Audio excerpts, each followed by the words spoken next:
Assalamualaikum warahmatullahi wabarakatuh. Labbaik Allahumma labbaik. Labbaik la syarika laka labbaik. Innal hamda wan ni'mata laka wal mulk la syarika lak. Labbaik Allahumma labbaik. Labbaik la syarika laka labbaik. Innal hamda wan ni'mata laka wal mulk la syarika lak. Amma ba'd. Fa ya ibadallah ittaqullaha haqqa tuqatih wa la tamutunna illa wa antum muslimun.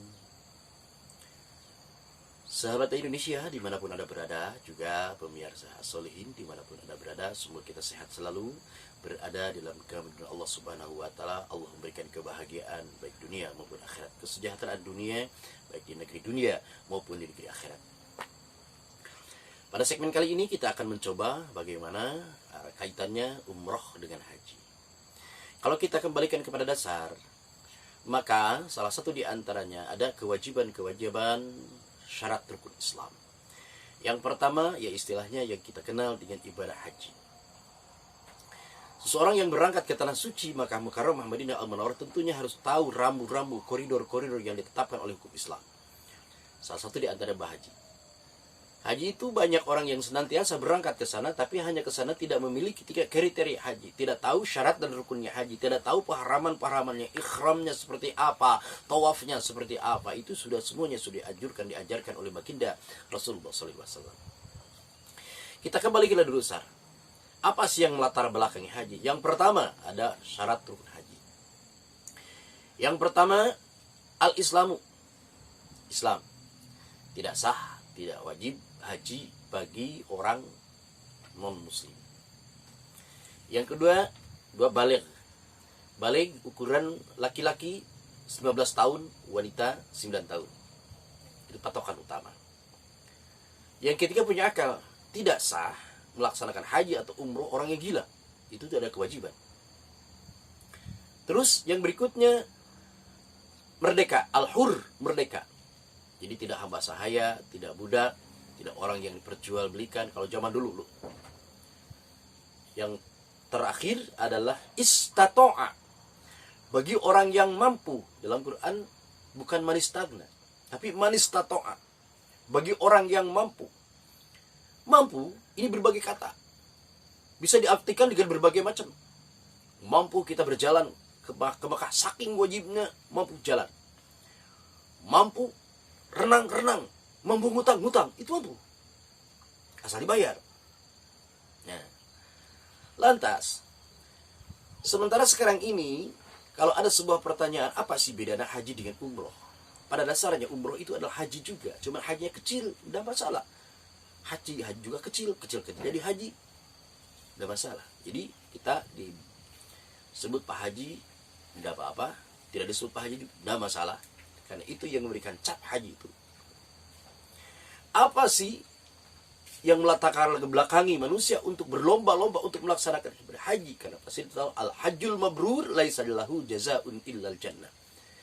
Tidak lagi yang pantas pahala yang pantas sebagai haji mabrur kecuali surga Allah. Maka kalau ada sebuah pertanyaan ke haji, ini yang harus diutamakan, ini haji dulu apa umroh dulu? Pada dasarnya, kalau orang yang mengatakan kalau umroh sebelum haji itu tidak sah, itu betul. Tapi kita lihat, kita berbagai referensi paham, banyak referensi paham, tidak hanya linear, tidak hanya mengandalkan satu guru saja, tidak mengandalkan satu hadis saja, referensinya banyak. Kenapa sekarang berlomba orang yang belum haji berangkat berlomba-lomba umroh? Karena di situ, kalau seseorang yang senantiasa mau melaksanakan ibadah haji yang saat ini waiting listnya saja untuk di daerah saya, di Purwakarta umpamanya, atau di daerah lain, kurang lebih 20 tahun. Nah, biar di situ, mending kalau kita daftar hari ini, besok kita langsung dipanggil. Tahun depan kita bisa dipanggil, 2 tahun ke depan dipanggil. Bagaimana ketika ini daftar, usia kita sudah belum sampai saat itu? Nah, inilah permasalahan. Maka disitulah ada referensi lain. Itu kaidah usul fikih, al-hukmu mal illat tadurru wujudan wa adaman kullaman tafal hukmu intafal illat wa kullaman tafal illat intafal hukmu. Antara hukum dan ilat itu berputar. Apabila hukum ada, ilat ada. Ilat itu sebab.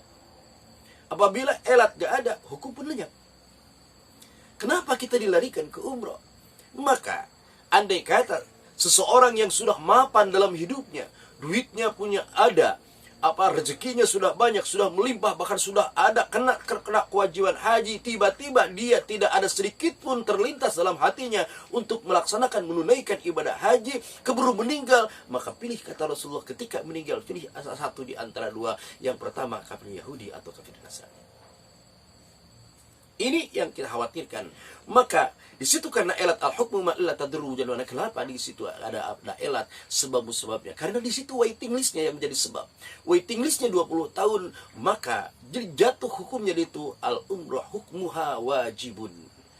Umroh hukumnya wajib bagi orang yang belum melaksanakan, belum menunaikan ibadah haji, belum ke Mekah dengan sebab syarat itu.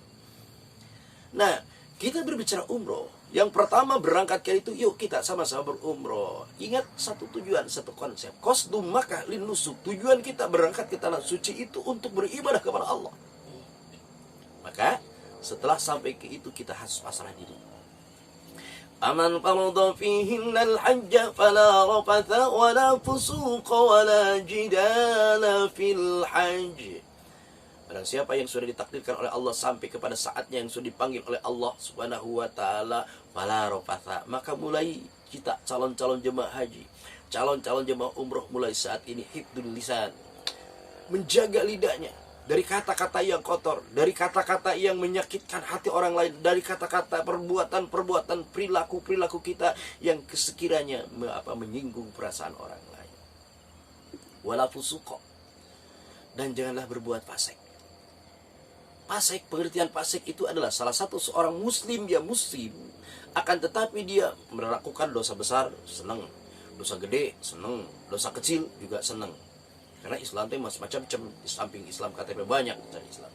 Maka fala rafasa, walaupun ini pelajaran untuk calon haji dan untuk siapapun agar senantiasa hifdzil lisan, menjaga lidahnya dari kata-kata yang kotor. Wallahu a'lam. Assalamualaikum warahmatullahi wabarakatuh.